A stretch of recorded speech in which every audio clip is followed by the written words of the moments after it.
Hey guys, and welcome back to the Got a Case of Wanderlust podcast. I'm your host Lydia, and today I'm here with a solo episode. I'm currently recording in my home, my hometown actually, of the suburbs of Chicago. I'm back from Spain and home for the summer, so it's nice to be back and talking with you guys today about a topic that I am very passionate about, something that I only recently discovered and started learning about because it's really not talked about in the travel industry or in society in general. I mean, I didn't learn about this concept until my third year of college, of university, which is kind of crazy considering how deeply rooted and how impactful it is upon society.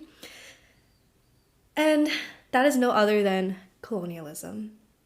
So if you've never been educated on this, don't worry, I'm here to kind of guide you what it is and how it shows up in reality, and especially the travel industry. So by definition, colonialism is defined as taking control of another territory, resources, and or people by a foreign group.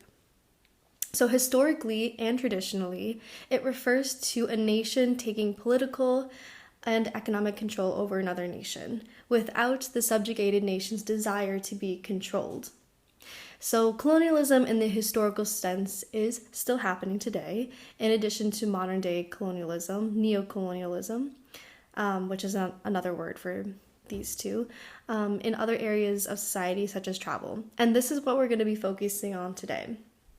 So modern day colonialism, or neocolonialism, is when a foreign entity, aka the colonizer, changes a local society, aka the colonized, without their consent, either intentionally or unintentionally, to benefit the foreign entity, the colonizer, in a political, economic, and or cultural sense. So the differentiation between historical/traditional colonialism versus neocolonialism is that neocolonialism is not the actual occupation of a nation, but rather the non-consensual influence over a nation by a foreign nation. In this sense, it's more conceptual, or not actually physical, but more of a kind of a subconscious, implicit way. And today we're going to be talking about how this type of colonialism shows up in travel. And this is based off an article that I will publish on my travel blog, gotacaseofwanderlust.com, that I will link in the show notes if you prefer the written version of this, if you're a visual learner, such as me. But if you're an audio learner, this one is for you. So this is based off a lot of different points, and I'll probably break this up into a few different episodes at least, because it is a very lengthy article. I'm at a word count of almost 4,000 words, and it's a 15-page long article. So again, this is a heavy topic to dive into, and I encourage all of us to enter this discussion with an open mind, because not gonna lie, a lot of the things that I'll be saying may be controversial. It may be something you didn't know about or maybe even disagree with, but this is all based off my own research and experience. It's not something that I'm basing just off my opinion. So to really keep that in mind, and I encourage you, if you are interested, to do your own further research, because there's so much that I'm not able to cover in this short time frame. With that being said, let's start with number one. How does colonialism show up in travel? Number one, economic leakage. So supporting local businesses is probably something you've heard before, but why does it matter? Why do we have to support local businesses? Well, turns out there's a lot of reasons. Tourism is often seen as a positive factor for a destination. Many nations, in fact, significantly depend on tourism for their nation's economy. The benefits of tourism can include job opportunities, improvements in infrastructure, and cultural exchange. But a destination can only reap these benefits if the money generated from tourism stays within the local economy. And when it doesn't, this is called leakage, when the money spent by tourists leaves the local economy, along with any potential benefits that tourism offers. So according to the UN's Ocean Atlas, actually, of every $100 spent by a tourist from a developed nation, only around $5 actually stays in the local economy of a developing country destination. So this results in fewer job opportunities for locals, less revenue for community development, and less room for pre-existing cultures to flourish. So in order to make sure that we are positively contributing to our destination's local economy, again, to ensure that tourism is actually being the positive influence that it can be upon a destination's economy, we have to actively seek and spend at locally owned and run businesses.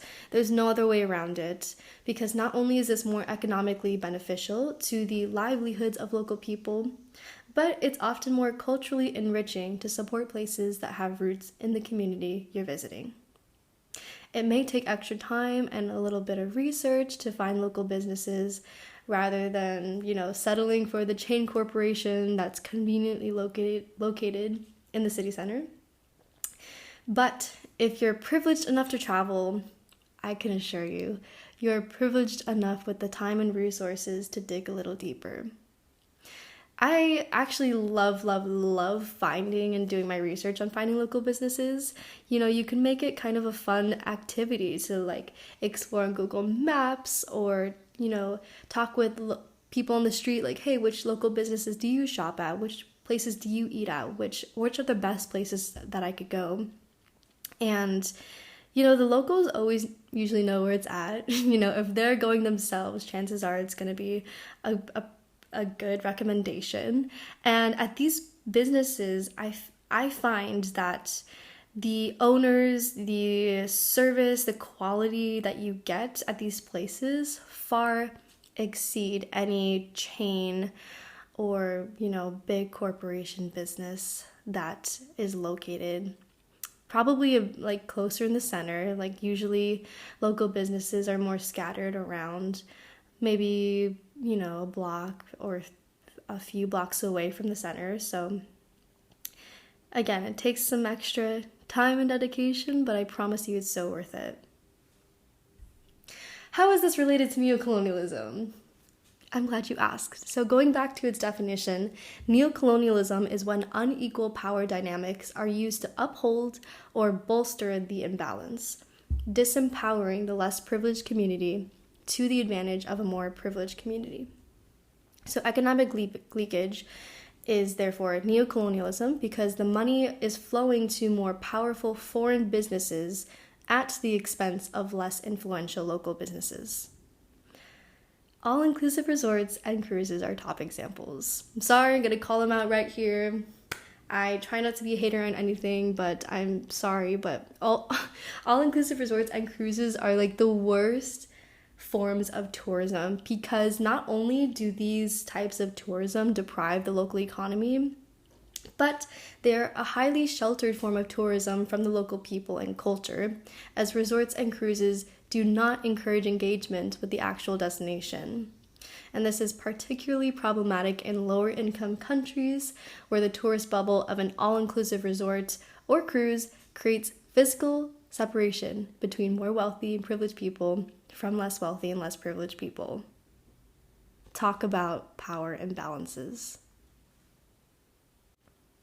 I'm telling you guys, we're diving straight in. We're going to move on to gentrification. So on a similar note, foreigners can also financially impact a destination's infrastructure through gentrification. So this is kind of a big word, but let's break it down. So gentrification is when the property prices in a destination increase due to the increased demand by more affluent individuals, in this case tourists, often resulting in the displacement of current inhabitants. So you may have heard gentrification, happening in your own community. It's happening in cities all around the world. I mean, in Chicago, it's a huge issue in multiple neighborhoods. And, the problem is they affect lower income communities where a higher proportion of people of color live. So it's also deeply tied to race. But anyway, so Airbnb is one of the major players in recent gentrification issues within tourism. Airbnb initially began in 2007 as a way for local people to make some extra money by renting out space in their homes for tourists. So that was the original plan, just an extra room in the house, only run by local people as a way to, foster cultural exchange and to make some extra money. But in 2009, only 2 years later, Airbnb actually expanded to not just offer rooms, but whole apartments, houses, and vacation rentals.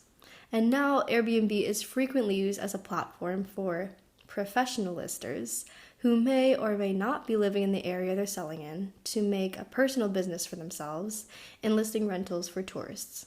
And these professional listers buy properties intended for short-term rental, which in turn makes them unavailable for people living in the area long-term to rent or buy.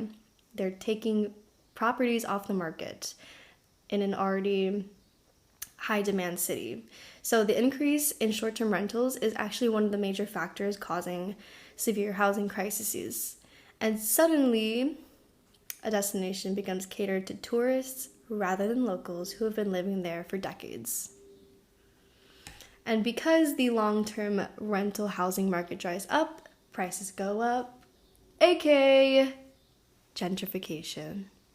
It's basic supply and demand. A decrease in the supply of a good or service coupled with an increase or a steady amount of demand for the good or service equals an increase in the price of that good or service.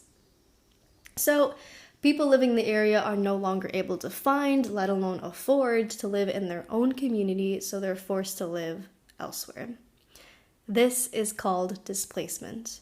Local people are literally being forced out of their homes to accommodate tourists, which sounds a lot like colonialism to me.